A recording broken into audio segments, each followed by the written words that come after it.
Good afternoon mga lods. Magluluto nga pala tayo ngayon ng halo-halong gulay.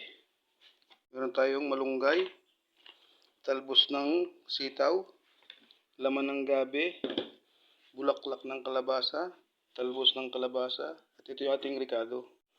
Yung bahaw nating piniritong tulingan. May pinirito tayong Gigi galunggong mga lods. Ito yung ating ricado. Ating gabi para lumapat yung ating sabaw. Mga lods, lagyan natin ating talbos ng sitaw. Yun o. Tapos mga lods, lagyan na rin natin yung ating talbos at bulaklak ng kalabasa. Yun o. At ilagay na rin natin yung ating malunggay. Mga lods, masustansyang.